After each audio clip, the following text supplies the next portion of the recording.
Hello guys, welcome और welcome back to एजुगिरी। I hope all you are doing great. आज 18 अगस्त का newspaper analysis करेंगे। चलिए स्टार्ट करते हैं। Governor gives approval. और हाँ, मुझे बताना था, जून के एमसीक्यूज भी लाइव हो गए हैं। In case you want to buy and solve, link सभी आपके एमसीक्यूज के वीडियो लेक्चर्स के डिस्क्रिप्शन में मिल जाएंगे। Governor gives approval for Karnataka CM's prosecution. अब कर्नाटका सीएम कौन है और किस चीज में इन्वॉल्व है? Karnataka governor Thawar Chand Gehlot on Saturday sanctioned the investigation and prosecution of Chief Minister Siddhamaiah in a case alleged corruption in allotment of land to his wife by Mysuru Urban Development Authority. तो यहाँ पर ये लिखेंगे कर्नाटका गवर्नर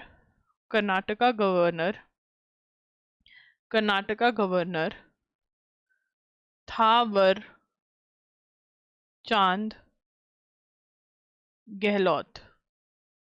ठीक है ना, जो वर था वर होता है ना, जो शादी करने वाला वर।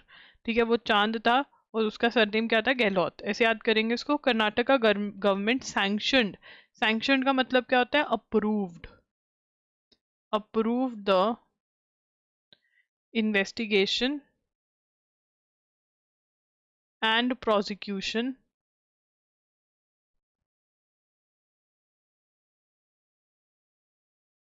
Of CM Siddaramaiah in case of alleged corruption in allotment of land to his wife। मतलब वाइफ को लैंड अलॉट किया गया है by Mysuru urban development authority, और उसके अंदर करप्शन हुई है। ठीक है ना, तो ये कौन है? सबसे पहले तो सीएम का नाम क्या है? सिद्धारमैया। ठीक है ना, करप्शन किसमें? वाइफ को लैंड अलॉट हुई है मैसूरू में, उसके अंदर करप्शन है। गवर्नर थावर चंद गहलोत, उन्होंने अप्रूव कर दिया है इन्वेस्टिगेशन। ठीक है जी, अब आगे चलेंगे।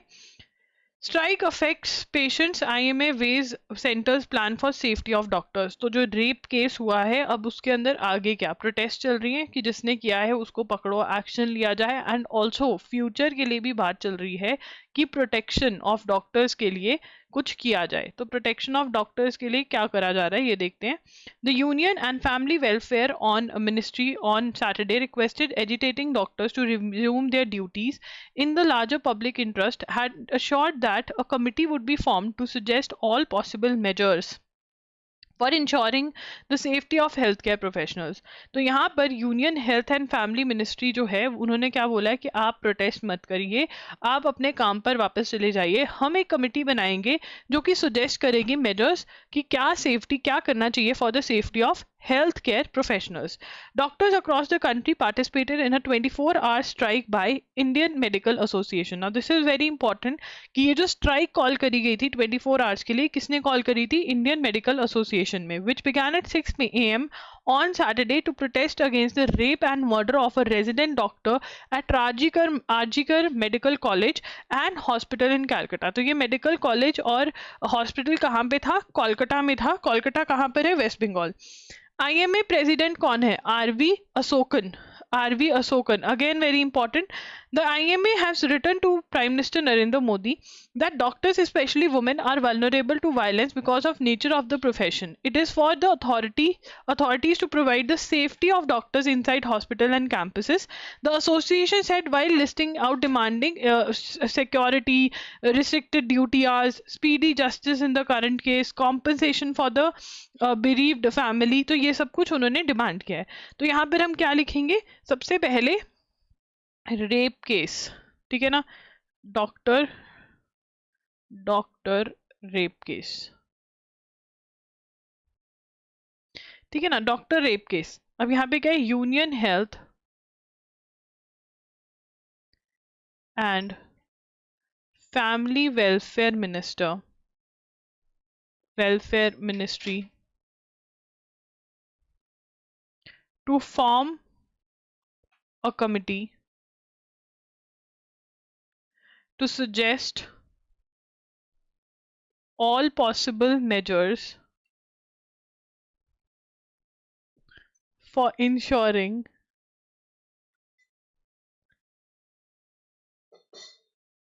the safety of healthcare professionals। तो हेल्थ केयर प्रोफेशनल्स जो हैं उनकी सेफ्टी के लिए कमिटी बिठाएगी कौन? Union health ministry. ठीक है, अब उसके बाद सेकंड चीज क्या है? प्रोटेस्ट किसने बताई थी?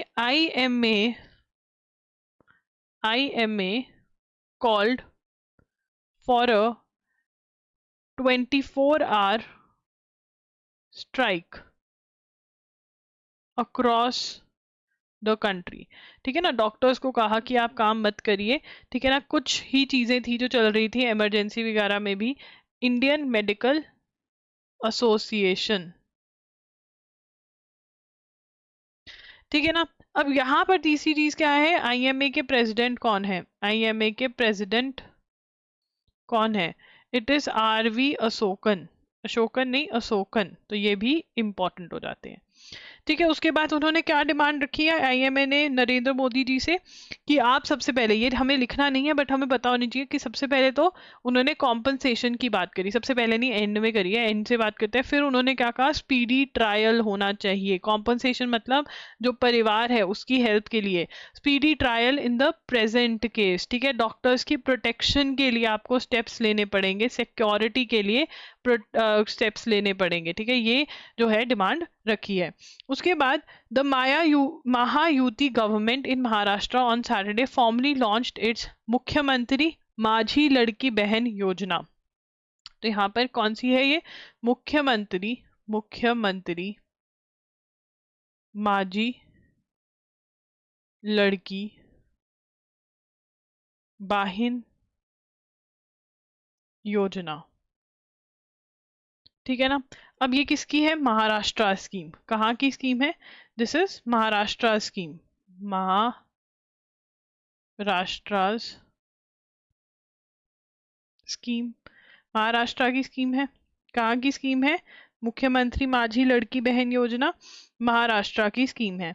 ठीक है ना, अब इसके अंदर beneficiaries ruling alliance is voted to power. तो यहाँ पर मंथ डबल इट में, तो ये मंथली स्टाइफन है, मंथली स्टाइफन फॉर वुमेन। ठीक है ना, अभी कितना है? ₹1500 हर महीने मिलता है। ठीक है ना, और अगर ये जीत गया इलेक्शंस में तो 3000 कर देंगे। ठीक है ना, वहाँ पे इलेक्शंस है। तो ये कहाँ का फाइनेंशियल प्लान है? महाराष्ट्र का। क्वेश्चन आ जाता है मोस्टली, ये पूछा जाता है कहाँ का। Speak as one on global governance, Modi tells developing world seeks UN reform. अब यार यूनाइटेड नेशंस जो है उसमें रिफॉर्म्स क्यों चाहिए? ये अगर लिखना चाहते हो तो लिख सकते हो, बट ये कॉन्सेप्ट है वैसी अंडरस्टैंडिंग के लिए, क्वेश्चन यहाँ से नहीं आएगा। तो यूनाइटेड नेशंस के अंदर वीटो पावर है। और जो वीटो पावर है कि मतलब अगर इनमें से कुछ कंट्रीज जो परमानेंट मेंबर्स हैं ऑफ सिक्योरिटी काउंसिल, अगर उन्होंने बोल दिया नो, वीटो पावर का मतलब क्या है? अगर इन्होंने नो बोल दिया तो नहीं हो सकता। ठीक है ना, तो अब वो चाइना, फ्रांस, ये सारे यूएसए, ये हैं। ठीक है ना, 5। तो जो ये कंट्रीज हैं जो परमानेंट मेंबर्स हैं, अगर वो कुछ कह दें तो उसके अंदर ग्लोबल साउथ से कोई भी नहीं है। अब ग्लोबल साउथ क्या है हम ये डिस्कस कर चुके हैं ना। ग्लोबल साउथ हम डेवलपिंग कंट्रीज जो हैं उनके लिए टर्म यूज करी जाती है ग्लोबल साउथ। अगर हम कंट्रीज को ले लें तो मेजरली कंट्रीज को किस में डिवाइड कर सकते हैं हम? डेवलप्ड कंट्रीज, डेवलपिंग कंट्रीज और पुअर कंट्रीज जो कि बहुत ही गरीब हैं अभी। डेवलपिंग जो अभी डेवलप्ड नहीं हुई है, प्रोसेस में है, पर गरीब भी नहीं है। डेवलप्ड यूएसए, कनाडा जैसी, ठीक है ना, यूरोप जैसी जो कंट्रीज हैं उनको हम डेवलप्ड नेशंस बोलते हैं। अब जैसे जो डेवलप्ड नेशंस हैं उनको हम वेस्टर्न वर्ल्ड बोल देते हैं, वैसे ही डेवलपिंग नेशंस को क्या बोल देते हैं? ग्लोबल साउथ बोल देते हैं। क्या बोल देते हैं? ग्लोबल साउथ बोल देते हैं। तो ये चीज जो है ये बहुत इंपॉर्टेंट है समझनी। अब यहाँ पर क्या कह रहे हैं? तो इंडिया ने क्या होस्ट किया? Voice of global south summit host करी। ठीक है ना, तो यहाँ पे लिखेंगे India hosted third voice of global south summit, VOCS, ठीक है ना। India hosted voice of global south summit, तो ग्लोबल साउथ समिट इंडिया ने होस्ट करी है, ठीक है ना। और ये कैसे करी? वर्चुअल फॉर्मेट में। कैसे करी?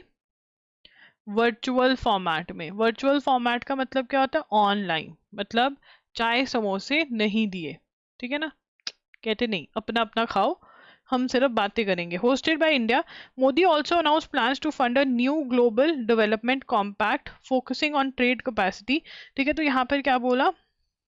Mister Modi announced, mister Modi announced plans to fund a new plans to fund a new global development compact focusing on trade capacity building etc, ठीक है ना। As well as trade negotiation training for developed countries, ठीक है ना। क्या provide करेंगे? Trade negotiation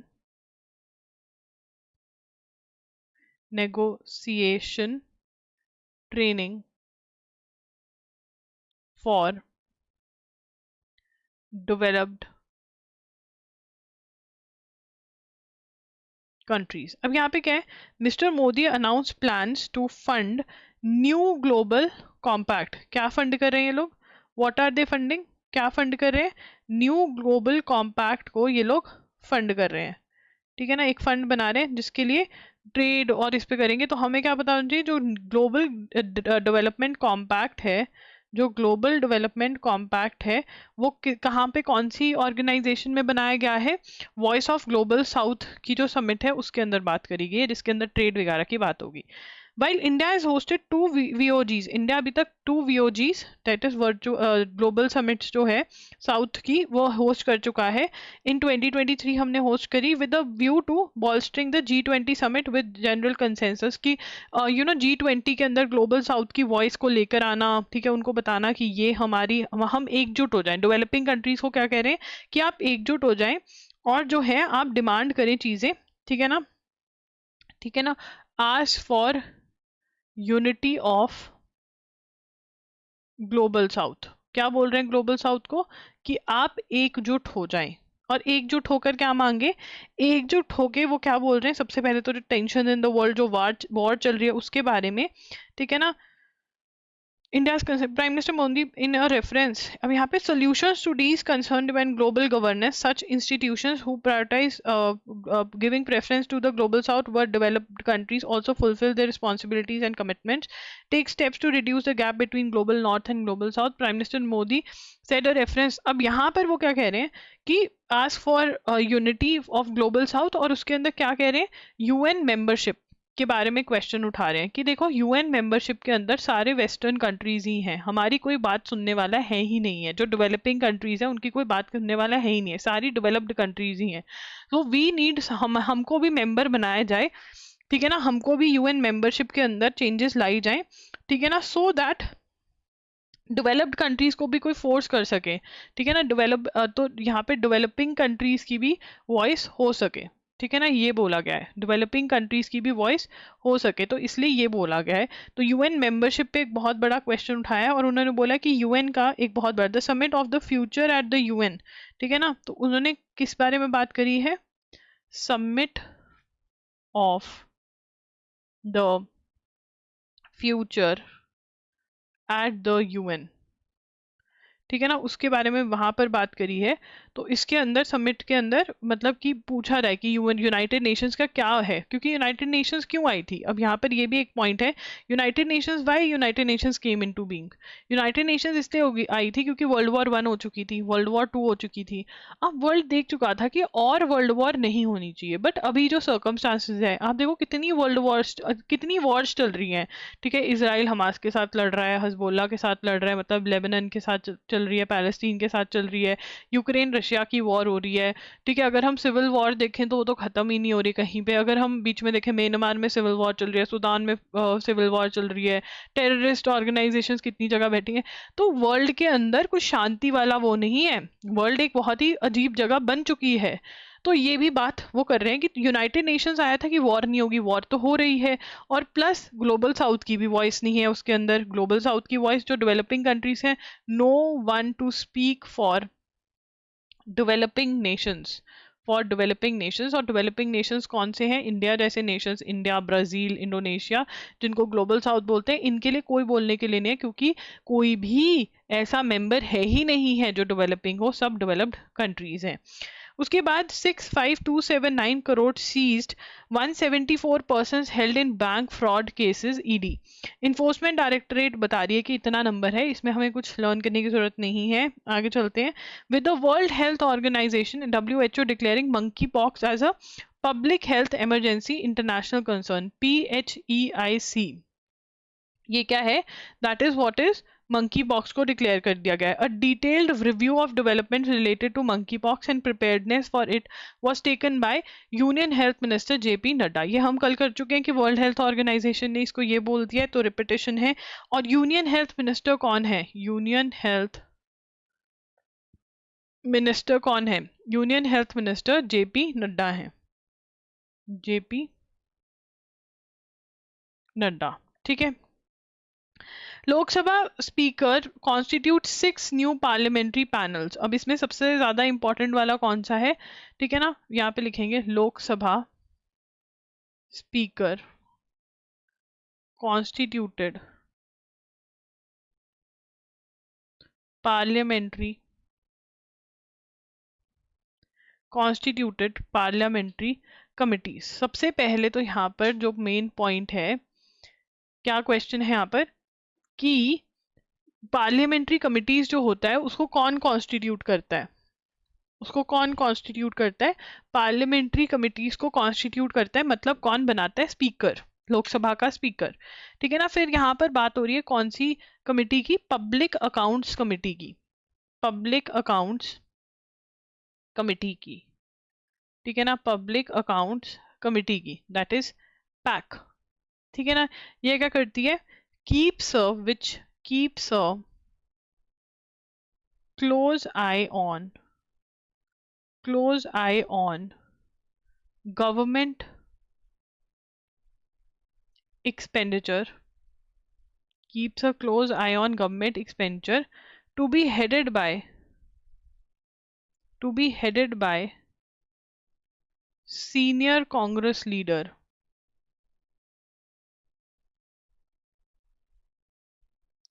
KC Venugopal.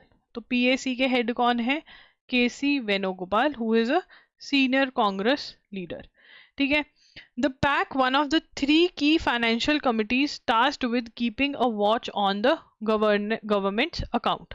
ठीक है ना, गवर्नमेंट के अकाउंट पे नजर रखते हैं, गवर्नमेंट के एक्सपेंडिचर पे नजर रखने के लिए कौन बिठाया होता है, एक लीडर जिनका नाम ये है। Unlike the previous Lok Sabha, the committees in 18th Lok Sabha formed after the general have mostly taken shape mostly through consensus instead of election, मतलब बातचीत करके कि हाँ इसका ये बनाते हैं, इसका ये बनाते हैं, वैसे ही हो गया है।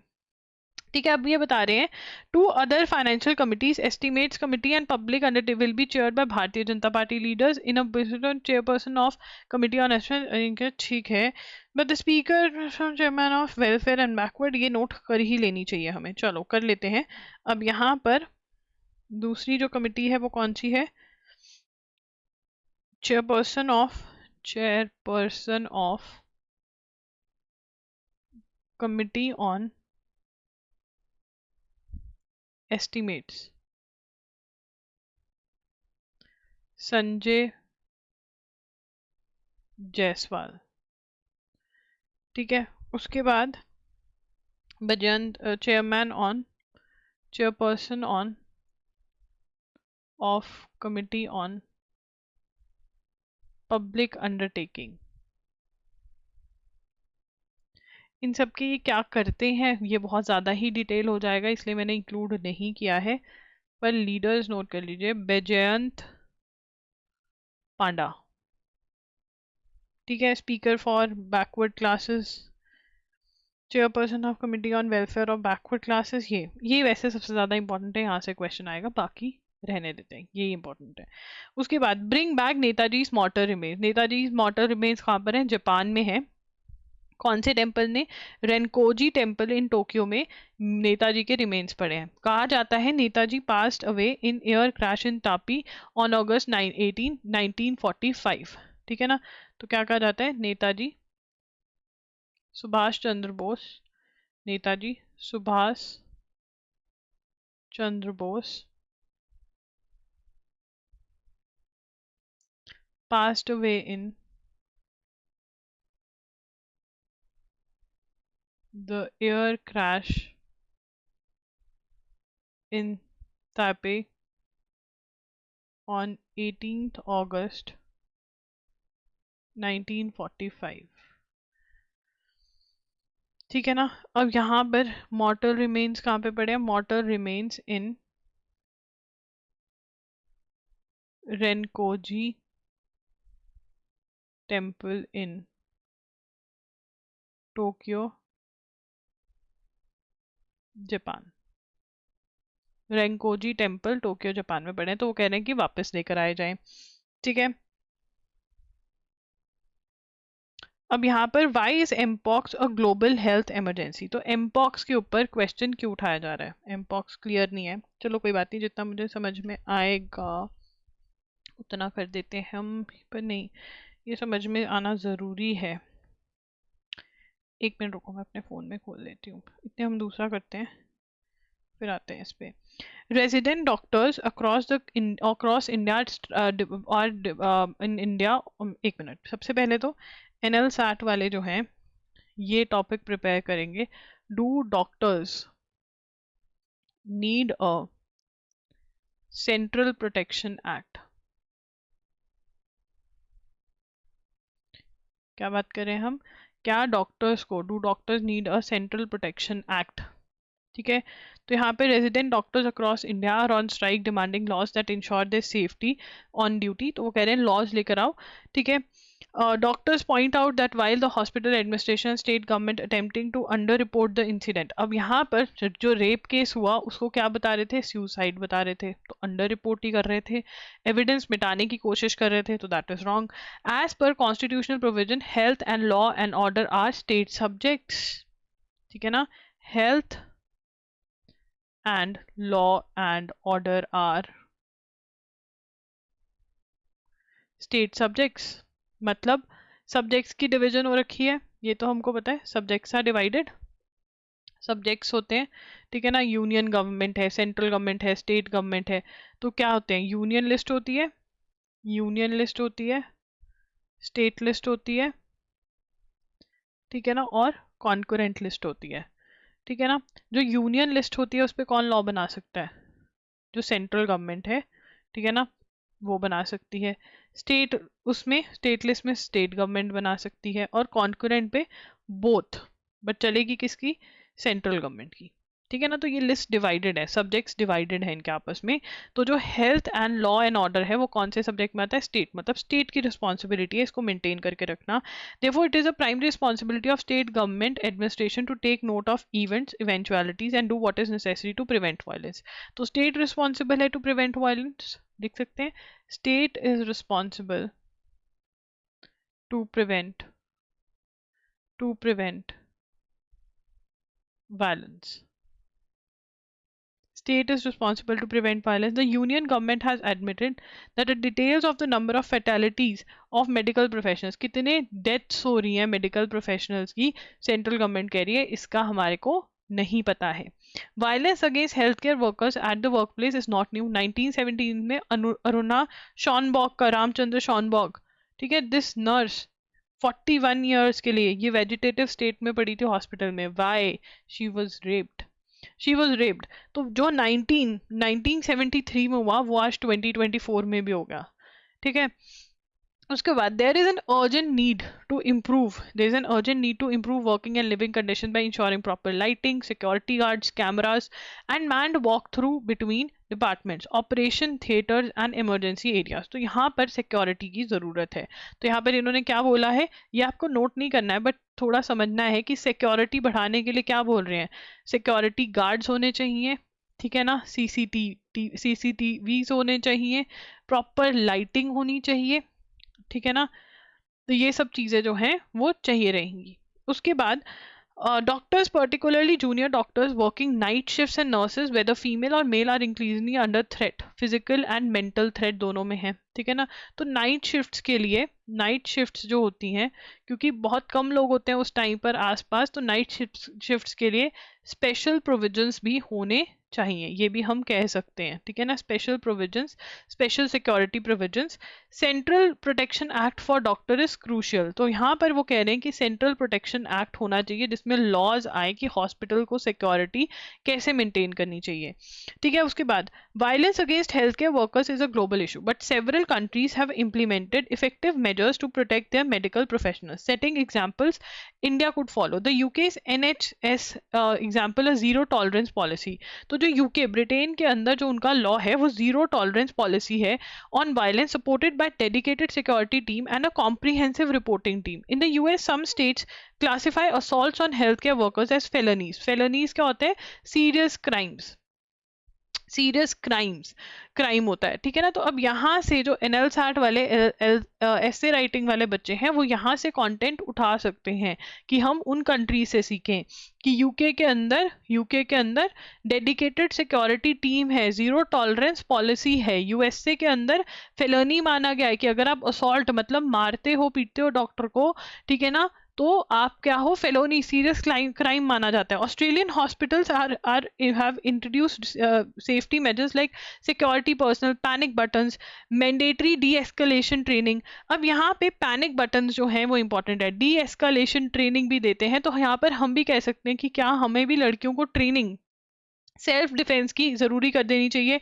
India must urgently introduce central protection act and adopt similar measures to take stringent actions. तो यहाँ से आई होप एनएलसैट वाले जो बच्चे हैं इसको नोट कर लेंगे. उसके बाद what are the doctors demanding? The Indian medical association, a national level association of allopathic doctors, maintain that a policy level the reluctance to acknowledge the violence on doctors at health care centres had to change. In list of demand submitted to union government, it has sought hospital security protocols that are no less than those of airport. Again यहाँ पर suggestion क्या दे रहे हैं, वो क्या कह रहे हैं कि security measures जो होने चाहिए वो equivalent to airport security हो जाने चाहिए, and that health care centres should be declared safe zones with mandatory security entitlements including CCTVs and deployment of security personal.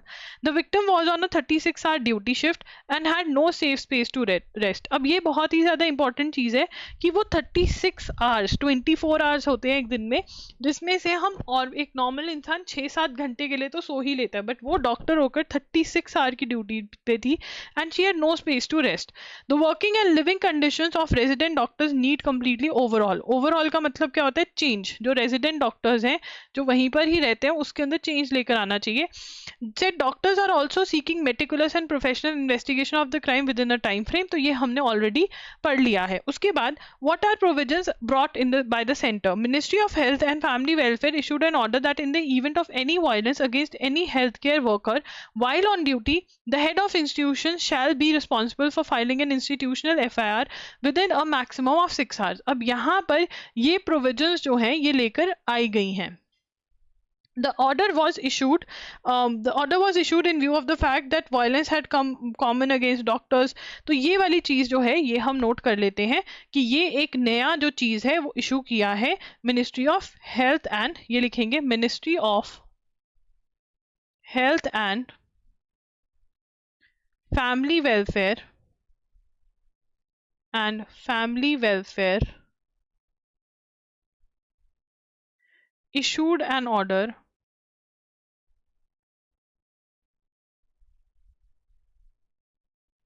that in the event of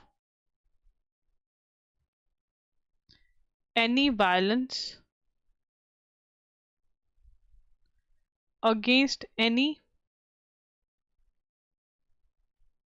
healthcare worker while on duty, head of institution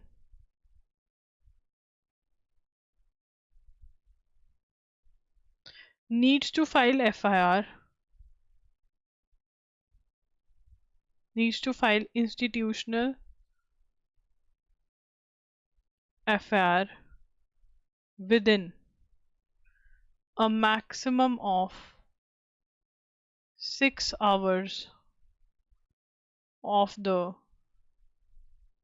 incident.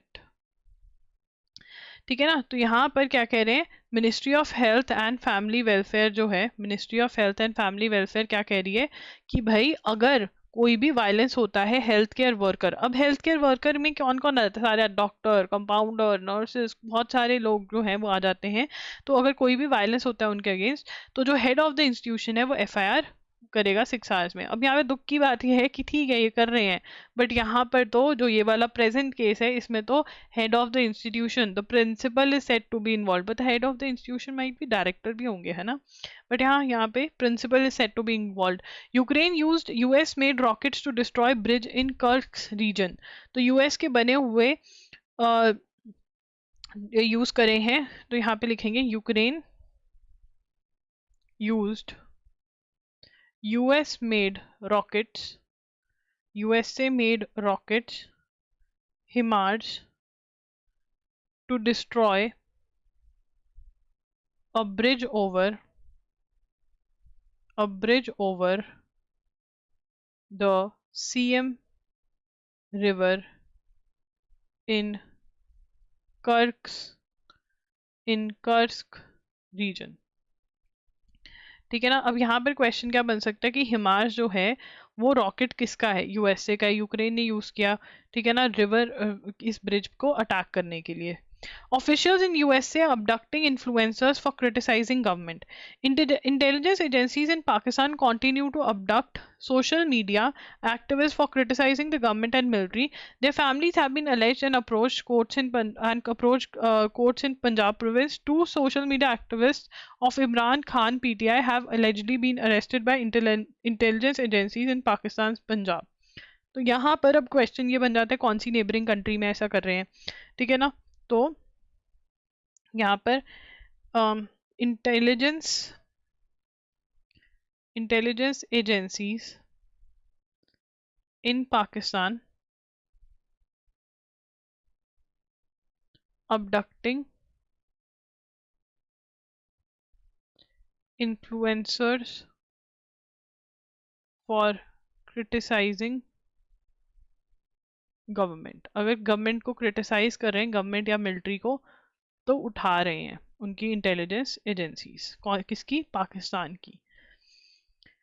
उसके बाद rebel with the cause what started as a small movement for the sub categorization of the schedule caste. तो अब supreme court ने सब categorisation जो है वो allow कर दी है, बट ये स्टार्ट कहाँ से हुई, ठीक है ना। आंध्र प्रदेश के एक गांव में ये मूवमेंट स्टार्ट करी, किसने स्टार्ट करी, मांडा इलाहा ने, ठीक है ना। तो यहाँ पे मांडा इलाहा, एक मिनट, मांडा, अच्छा यहाँ पे लिखते हैं sub categorization of schedule caste movement. क्या बात कर रहे हैं हम, sub categorization of schedule caste movement. तो अब सब कैटेगराइजेशन की जो ये मूवमेंट थी ये कहाँ से स्टार्ट हुई, ठीक है ना। मांडा Elia known as Manda Krishna Madiga. He is the founder of Madiga Reservation, Porata समिति, दैट इज MRPS। ठीक है ना, कहाँ पर हुई थी ये, कहाँ पे, कौन सी स्टेट में स्टार्ट हुई थी, आंध्र प्रदेश में, इन आंध्र प्रदेश। सो बेसिकली क्या हुआ, हम क्या बात कर रहे हैं, सब कैटेगराइजेशन ऑफ SC, ठीक है ना, शेड्यूल कास्ट। तो अगर आपको ये कॉन्सेप्ट नहीं पता है तो समझ लीजिए, और अगर ऑलरेडी समझा हुआ है तो चीज़ें याद करिए। तो सुप्रीम कोर्ट ने अलाउ कर दिया है सब कैटेगराइजेशन ऑफ शेड्यूल कास्ट। सब कैटेगराइजेशन का मतलब क्या होता है, अब देखो डिफरेंट डिफरेंट कास्ट हैं शेड्यूल कास्ट के अंदर भी, ABC XYZ EFG, है ना। अब इनमें से कोई कास्ट होगी जो बहुत आगे निकल गई जिंदगी में, पढ़ लिख गए हैं लोग। अब यही कास्ट के जो बच्चे हैं वो रिजर्वेशन का फायदा उठा पा रहे हैं, बाकी सब तो पिछड़ रहे हैं। मतलब शेड्यूल कास्ट के अंदर ही कुछ कास्ट जो हैं वो बहुत पढ़ लिख गई हैं, वो आगे वो, और अब मान लो एक बच्चा है, एक कास्ट है, उसमें से बच्चे मोस्टली फैमिलीज जो हैं IAS बन गई हैं, ठीक है, गवर्नमेंट सर्विस में आ गई हैं, ठीक है। अब वही कास्ट के लोग जो हैं वो आगे जा रहे हैं, ठीक है।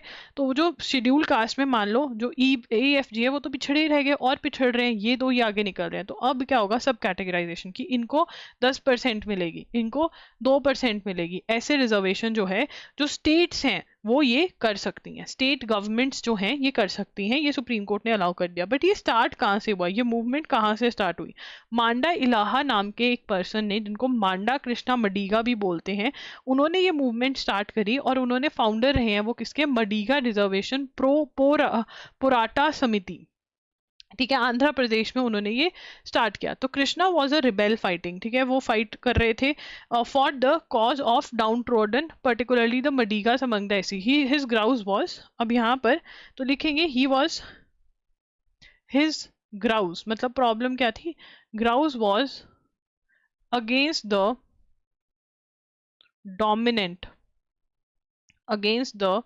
dominant malas among the scheduled castes, who he aimed had cornered government jobs, who he claimed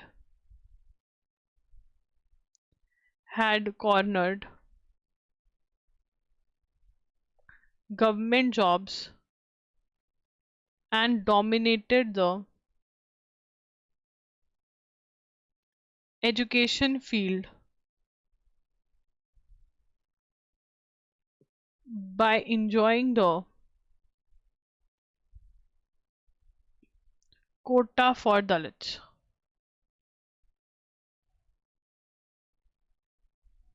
ठीक है ना। तो यहाँ पर क्या बोला इन्होंने, इनकी मेन प्रॉब्लम क्या थी कि भाई जो मालाज हैं, ठीक है ना, SCs के अंदर जो मालाज हैं, ठीक है ना, वो शेड्यूल कास्ट का पार्ट है, मालाज एक कम्युनिटी है शेड्यूल कास्ट के अंदर, वो जो है मेजर जॉब्स लेकर जा रहे हैं, claimed have taken major government jobs, ठीक है। तो जो हम दलित हैं, मडीगास जो हैं, जो भी शेड्यूल कास्ट है, उनको तो वो मिल ही नहीं पा रही है, Madigas not able to get the job, क्योंकि ये लोग लेकर जा रहे हैं, ये पढ़ लिख गए, मडीगास नॉट, जो शेड्यूल कास्ट है, not able to get jobs, ठीक है ना, वो दलित नहीं ले पा रहे जॉब्स, तो उनका मेन ये प्रॉब्लम थी। और ये बहुत पुरानी लड़ रहे हैं इस चीज़ के लिए। MRPS began on a humble note, ठीक है, और ये 1997 महापंचायत नहीं, पर ये फाउंड कब हुई थी, 1996, चलो असेंबली नहीं नहीं यहाँ पर दिया हुआ है, mister announce the formation of, तो इन्होंने इलेक्शंस भी लड़े और ये सब। बट ठीक है, हमें इतना ही पता होना चाहिए कि ये जो स्टार्ट हुआ, जो आज सुप्रीम कोर्ट ने कहा कि sub categorization can be allowed in schedule caste, वो स्टार्ट कैसे हुआ। और सब कैटेगराइजेशन सुप्रीम कोर्ट ने शेड्यूल कास्ट और शेड्यूल ट्राइब दोनों में अलाउ करी है, ठीक है ना। और OBC के अंदर अभी नहीं कुछ बोला, शेड्यूल कास्ट शेड्यूल ट्राइब में दोनों में अलाउ करी है, ठीक है। आगे चलेंगे, अब बात करेंगे चैते गिलाम ओदिकार होए गिलाम राजाकर। अब बांग्लादेश में राजाकर का, जो राजाकर हैं वो बहुत ज्यादा नाम यूज किया गया। राजाकर कौन थे, राजाकर वर वर a paramilitary force were a paramilitary force in East Pakistan during Bangladesh liberation war of 1971। अब यहाँ पे क्या है, बांग्लादेश जो है, ठीक है ना, पहले use to be part of Pakistan, इसको ईस्ट पाकिस्तान बोलते थे, ठीक है ना।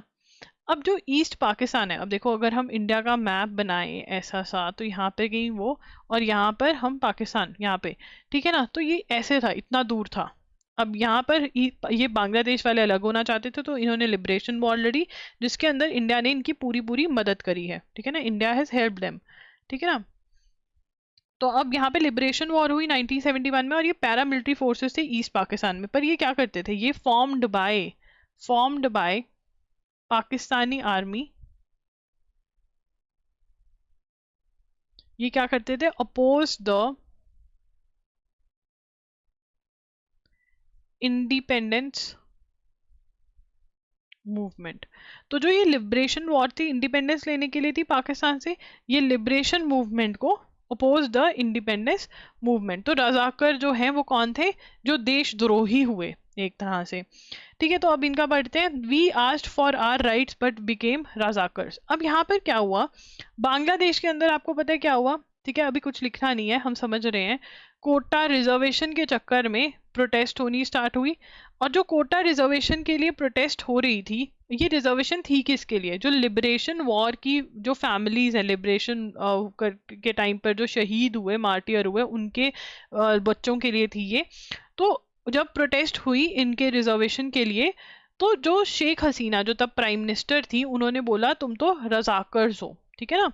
तो यहाँ पर ये पढ़ते हैं कि क्या हुआ, in the tsunami of slogans that swept away the Sheikh Hasina government earlier this month, this particular one, we asked for our rights, कि हमने अपनी rights के लिए पूछा और हमें रजाकर्स बोला गया। Dripping with sarcasm stood out as the summary of political history of Bangladesh independence existence. As her law and order machinery overplayed their hands, Mr. Hasina described the protesters as रजाकर्स। मतलब जो Kota reservation को oppose कर रहे थे, उनको शेख हसीना ने क्या कहा कि ये तो लिबरेशन वॉर के हीरोज की फैमिलीज को हम दे रहे हैं, उन्होंने हमें आजाद करवाया है, और क्योंकि तुम उनके अगेंस्ट खड़े हो तो तुम रजाकर्स हो। मतलब जो अपोज कर रहे थे उस टाइम पे लिबरेशन को, जो पाकिस्तान की साइड ले रहे थे, तुम वो हो, ठीक है ना।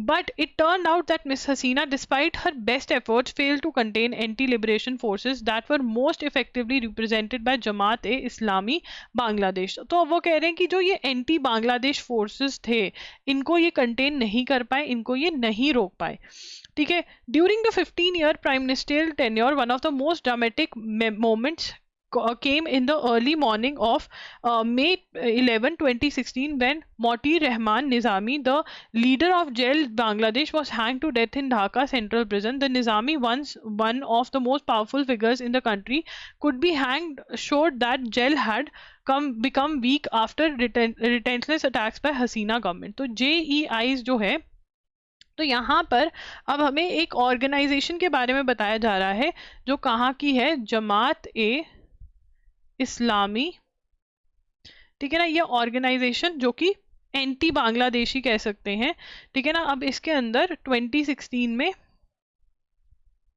इनके लीडर, ठीक है ना, लीडर ऑफ JEI बांग्लादेश, क्या नाम था उनका, मोतियूर Rahman Nizami, hanged to death. That person was hanged to death. तो ये तो क्यों hanged to death, कि दिखाने के लिए कि हाँ देखो, the JEI's weakness was further proven when its foot soldiers failed to mobilize themselves in protest against Nizam. That Nizami represented the might of JEI in Bangladesh.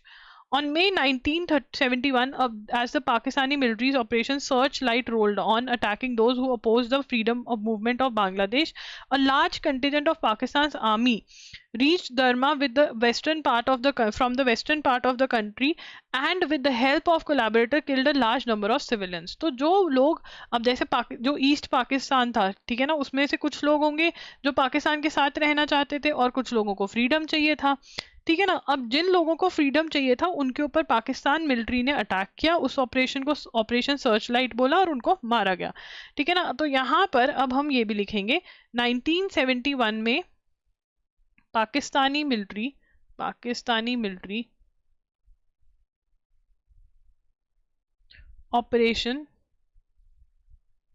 Search light took place. तो operation search light जो है वो हुआ, ठीक है ना, जिसके अंदर क्या किया गया, जिसके अंदर those demanding freedom were killed. ठीक है ना, बांग्लादेश में ये किया उन्होंने, जो फ्रीडम मांग रहे थे उनको मार दिया गया। ठीक है, a war crimes tribunal was set up by Hasina government conducted an inquiry and found that it was AI Badr militia led by Nizami that supported the Pakistani military in carrying Demra massacre। ठीक है, killed, इसको क्या बोला गया, Demra massacre, and later on found out कि जो ये इसके अंदर कौन इन्वॉल्व था, अल बदर मिलिटिया लेड बाय निज़ामी। ठीक है, ये इन्वॉल्व था, तो इसलिए निज़ामी को चढ़ा दिया उस पर। The JEI Bangladesh is an offshoot of Jamaat e Islami which was established in, अब यहाँ पर हमें क्या बता रहे हैं कि 1941 के अंदर जमात ए इस्लामी आई, और JEI उसी का मतलब निकला हुआ पार्ट है, in Lahore. Soon after the emergence the JEI oppose the Pakistan movement, पहले JEI ने Pakistan movement of Mohammad Ali Jinnah oppose करी। देन जब स्टेट ऑफ पाकिस्तान बन गई तो उन्होंने कहा कि इस्लामिक कॉन्स्टिट्यूशन होनी चाहिए, इस्लामिक रिजीम होनी चाहिए, और ऐसा ही कुछ ईस्ट पाकिस्तान में हुआ, मतलब दो पाकिस्तान बन गए, एक पाकिस्तान यहाँ पर, एक पाकिस्तान यहाँ पर। तो ईस्ट पाकिस्तान के अंदर भी गुलाम आजम जो है उसके हेड बन गए। ठीक है ना, तो यहाँ पर हम लिख लेते हैं कि जो JEI बांग्लादेश है is an offshoot of Jamaat e Islami. ठीक है ना, established on 26th August 1941, ये इस टाइम पर इस्टेब्लिश हुई। ठीक है ना, अब यहाँ पर जमात इस्लामी इसके से निकली है JEI बांग्लादेश। ठीक है, उसके बाद इन 1954 गुलाम आजम headed in East Pakistan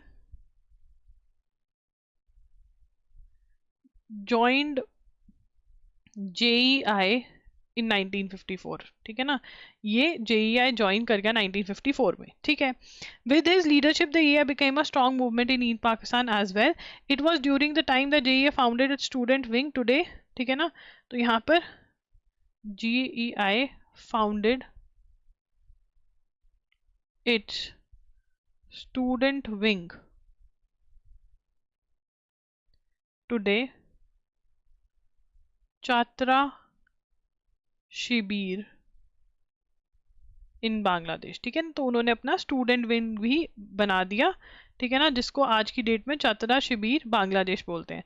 the JEI in East Pakistan face the first crackdown under government of president Ayub Khan who banned the organization. तो आयूब खान जो है, Ayub Khan president banned the organization which remained in force till 1964, remained in force 1962 तक ये ban करेगी। 1963 outfit revived itself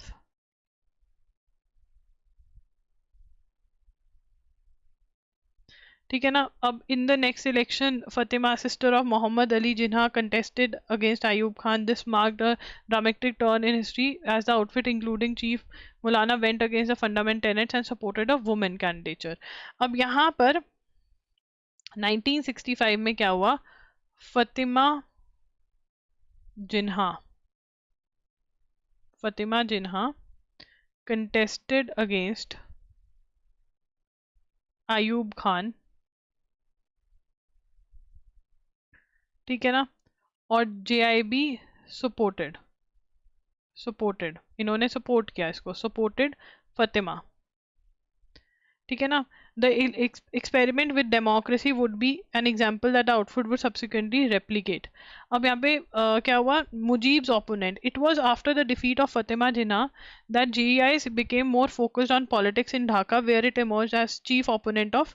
तो यहाँ पर defeated, ठीक है ना, दे वर डिफीटेड, फतेमा डिफीटेड हो गई, तो इन्होंने क्या किया, फिर ये क्या बन गए, मेन ओपोनेंट. ठीक है ना, became main opponent, became main opponent of Sheikh Mujibur Rahman. ठीक है ना, शेख मुजीबिर रहमान उनके बन गए, जो who is the founder of Bangladesh. ठीक है, Sheikh Mujibur wanted a federal system. Federal system मतलब क्या होता है, distribution of power. Distribution of power चाहिए थी उनको. ठीक है ना, for east and west Pakistan which would include two separate currencies, separate forest reserve. He also demanded a separate paramilitary East Pakistan. अच्छा, मतलब distribution of power between Pakistan जो ऊपर बैठा था, वेस्ट पाकिस्तान और ईस्ट पाकिस्तान. ठीक है. The recasting of JEI's political position against Mujib brought the movement closer to its former arch enemy. As Pakistan moved towards the polls, the JEI contested polls and won 4 seats. As the movement of Bangladesh in turn, the JEI became part of the official move to preserve Pakistan in undivided form. After defeat the Pakistan military in 1971, the JEI left Bangladesh and first time lived in Mumbai. तो इसके London, तो यहाँ पर ये क्या पता चलता है कि JEI अपोज्ड डिवीजन. ठीक है, ये क्या चाहते थे कि जो ईस्ट पाकिस्तान है और जो वेस्ट पाकिस्तान है वो पाकिस्तान ही रहे, बांग्लादेश ना बने. 1971 में जब पाकिस्तान लॉस्ट, ठीक है ना, तो इसका founder went to Pakistan lost, founder went to London,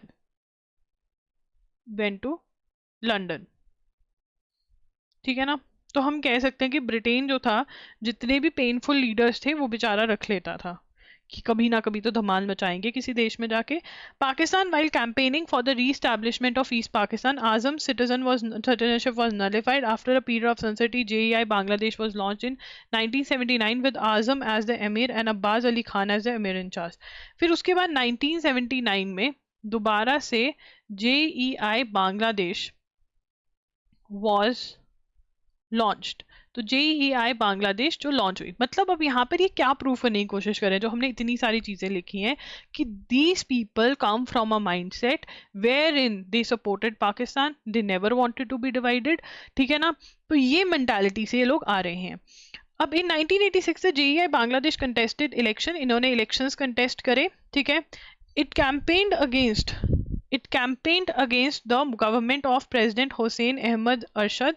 In 1990, during the stormy anti-Arshad movement, it was led by Sheikh Hasina-led Awami League and Bangladesh Nationalist Party. JEI leaders delivered speeches in support of popular democracy. In the election 1991 that brought Zia to power, JEI won seats. The biggest turnaround in the history of JEI Bangladesh came in 1992 when the Babri Masjid was demolished. जब India के अंदर बाबरी मस्जिद demolished हुई, the outfit took advantage of public sentiment and established itself as a voice of religious majority in Bangladesh. उन्होंने religious majority की voice बना दिया कि मुस्लिम्स की आवाज़ है हम. Through a court ruling, Ghulam Azam got back. In twist of irony, 1996 JEI joined hands with Awami League and launched a movement for establishment of a caretaker government. अब यहाँ से ये important है, कहाँ से, 1992 के अंदर, 1992 के अंदर, ठीक है ना, बाबरी मस्जिद demolished in अयोध्या, इंडिया में हुआ ये.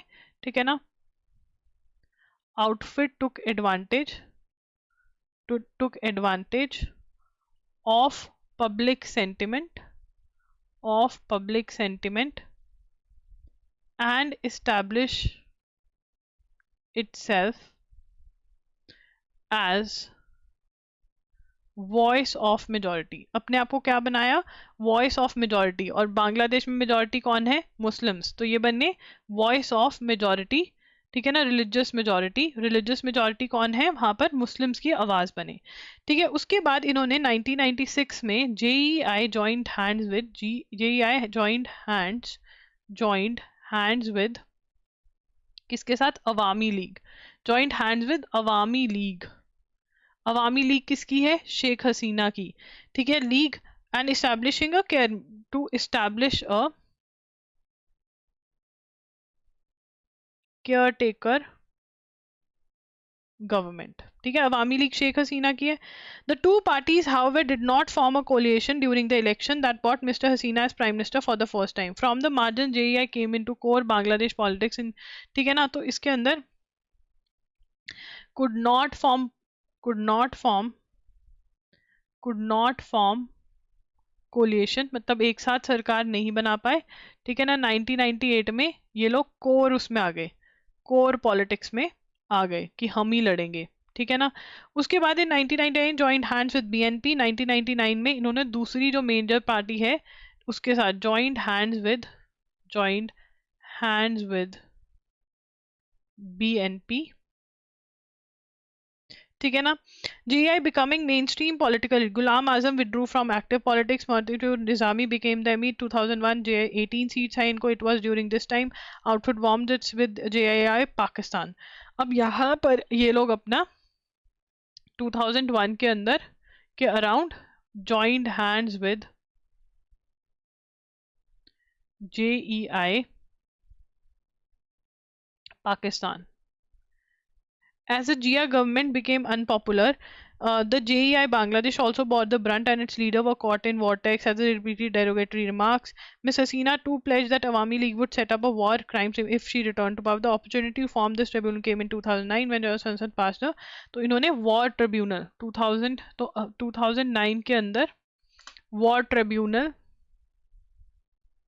war crimes tribunal by Sheikh Hasina. तब तक शेख हसीना पावर में आ गई थी, शेख हसीना की जो अवामी लीग थी वो आ गई थी, ठीक है। After the execution of Nizami, the JEI under leadership of Fakir Ahmed has renovated structure, replaced its earlier anti liberal. It also strengthen the presence in coaching centers, liberal universities, where the heavy-handed politics of Hasina government had triggered a backlash. Miss Hasina is one last acts of reprisal banned the JEI. तो इन्होंने JEI ban कर दी, but it was too late. The JEI has taken revenge for the execution of Nizami, just like 1990 movement against military dictatorship.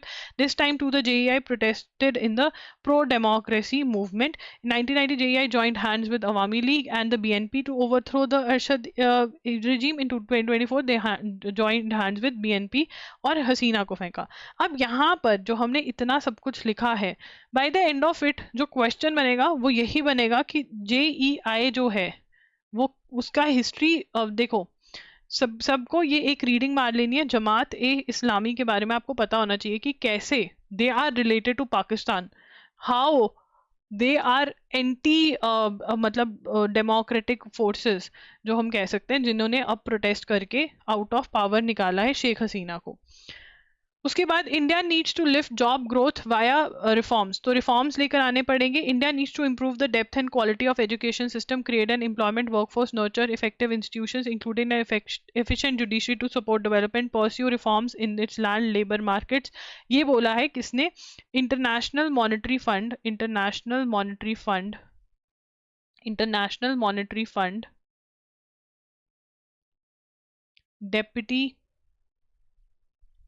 Managing director ने, that is Gita Gopinath, ठीक है ना। This is important since she is an Indian, तो ये हमें post पता होना चाहिए किसके पास है। उसके बाद हमें पढ़ना था मंकी पॉक्स के बारे में, वो कल फिर मैं नोट्स बनवा दूंगी। आज के लिए इतना ही। अगर आपको ये सेशन अच्छा लगे तो please do hit the subscribe button, do like the session, comment में ज़रूर बताना कैसा लगा। loggery.in विजिट कर सकते हो, loggery.com/CA ऑफर ज़रूर विजिट करना अगर आपको ऑफर चाहिए। MCQ जो हैं जून के डल गए हैं, जुलाई के भी हो जाएंगे, तो हो ही रखें जुलाई अगस्त के, and they are going to be live, so you can practise. Bye bye, take care, thanks for joining in.